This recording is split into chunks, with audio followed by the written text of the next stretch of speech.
Hello dear friends, स्वागत है आपका अपने यूट्यूब चैनल SD एजुकेशन पर।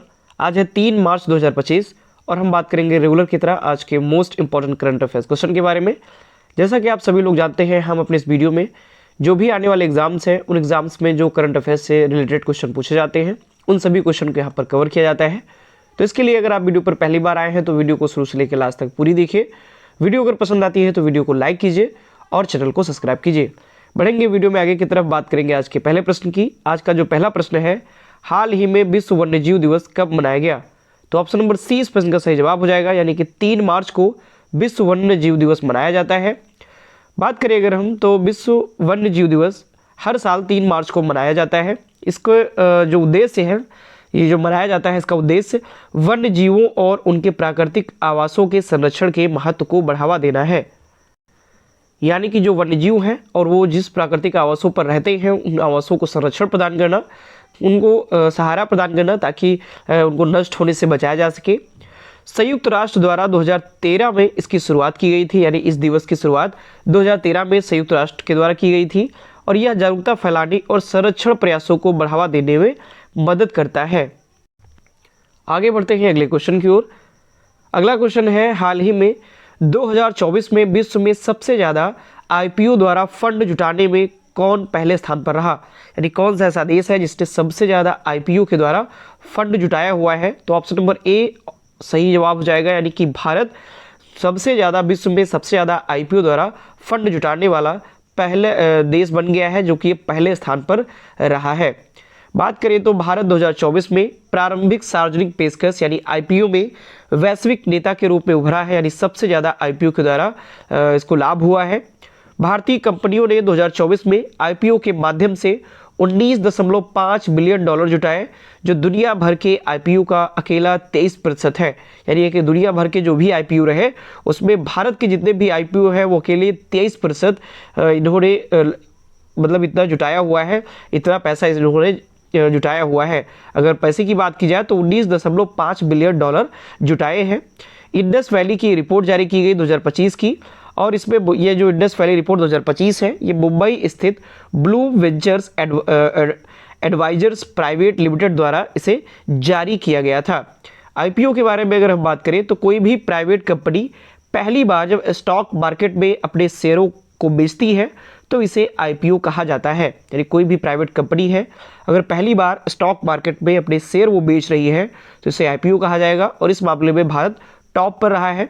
कंपनी फंड जुटाने के लिए IPO लाती है जिससे वह अपने बिजनेस का विस्तार कर सके या कर्ज चुका सके।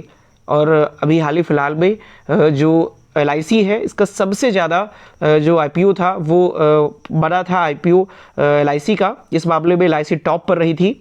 IPO से पहले जो कंपनी सेबी से अप्रूवल लेती है और फिर शेयर की कीमत तय होती है और निवेशक इसे खरीद सकते हैं। यानी जब IPO कोई भी कंपनी IPO जारी करती है तो सेबी से पहले इसको अप्रूवल लिया जाता है और फिर शेयर की जो कीमत होती है वो तय की जाती है और इसे निवेशक खरीदते हैं।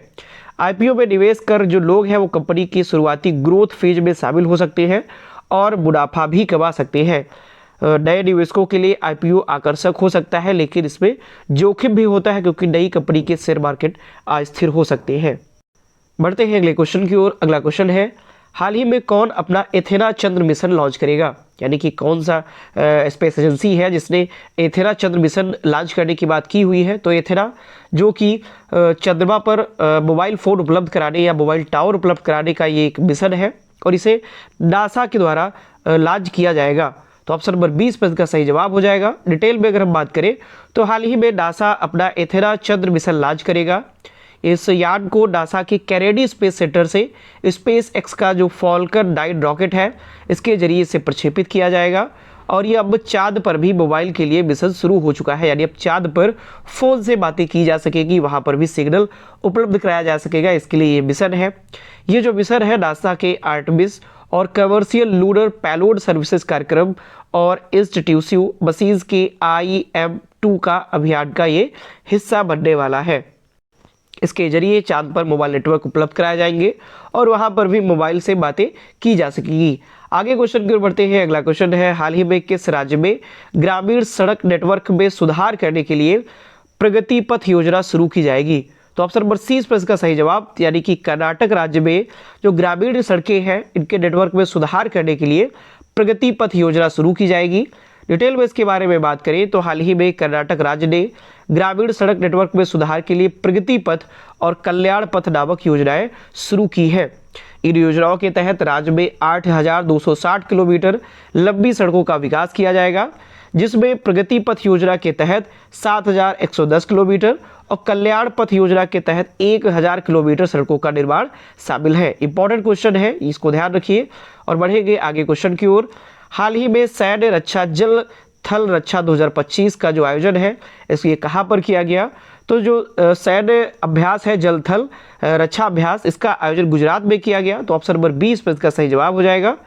डिटेल में इसके बारे में अगर हम बात करें तो भारतीय सेना ने भारतीय तट रक्षक बल यानी इंडियन कोस्ट गार्ड फोर्स के द्वारा और मरीन पुलिस के साथ मिलकर गुजरात के बेत द्वारका में बड़े पैमाने पर सैन्य अभ्यास जल थल रक्षा 2025 का आयोजन किया गया।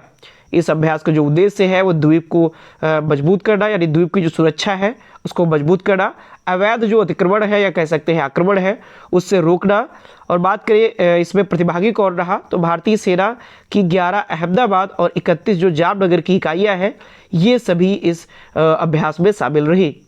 आगे क्वेश्चन की ओर बढ़ते हैं। अगला क्वेश्चन है, हाल ही में किसने नई दिल्ली में भारतीय तटरक्षक बल के जो कर्मचारी हैं इनको 32 पदक प्रदान किए, तो किसने?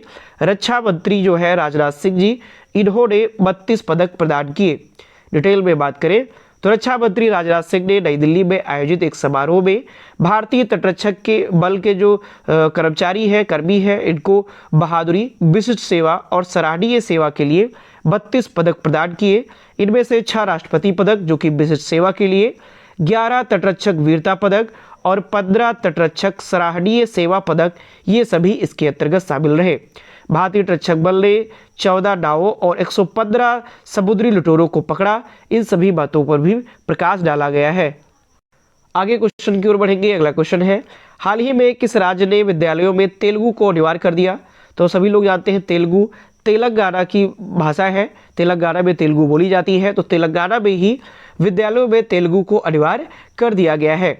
डिटेल में अगर हम बात करें तो तेलंगाना सरकार ने 2025-26 सत्र से सीबीएसई, आईसीएसई, आईबी समेत सभी बोर्ड के स्कूलों में कक्षा 1 से 10 तक तेलुगु को अनिवार्य विषय के रूप में पढ़ाने के लिए आदेश जारी कर दिए हैं।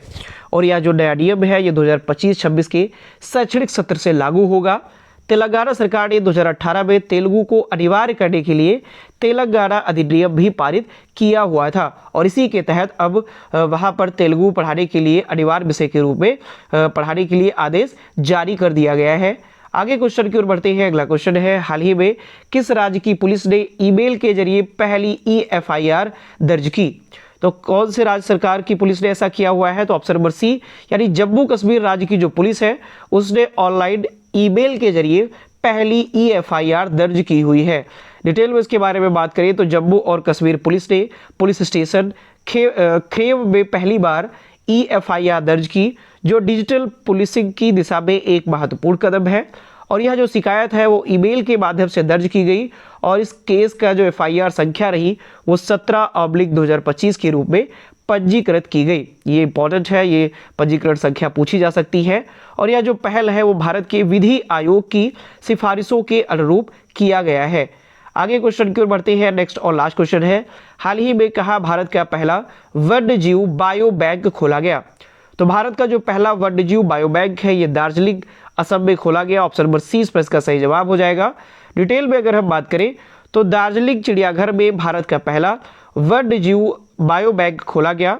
वहाँ का जो पद्मजा नायडू हिमालयन प्राणी उद्यान है ये देश के पहले चिड़ियाघर आधारित बायो बैंक की स्थापना यहीं पर की जाएगी। और यह जो सुविधा है वो जुलाई 2024 में कार्यात्मक हुई थी, यानी जो सुविधा जो दी जा रही है ये बायो बैंक की ये जुलाई 2024 में इसके कार्य करने के लिए आधारशिला रखी गई थी। बात करें इसका जो उद्देश्य है वो संकटग्रस्त प्रजातियों के आनुवांशिक पदार्थों जिसमें से DNA, कोशिकाएं और ऊतकों को संरक्षित करना इसका प्रमुख उद्देश्य है ताकि संकटग्रस्त प्रजातियों को सुरक्षित किया जा सके। तो ये थे आज के हमारे मोस्ट इंपॉर्टेंट करंट अफेयर्स के क्वेश्चन। आशा करता हूँ सारे क्वेश्चन इन्फॉर्मेटिव लगे होंगे, वीडियो आपको पसंद आई होगी। अगर आपको वीडियो पसंद आती है तो इसके लिए आप वीडियो को लाइक करें, अपने दोस्तों के साथ वीडियो को अधिक से अधिक शेयर करें और चैनल को भी सब्सक्राइब करें। धन्यवाद।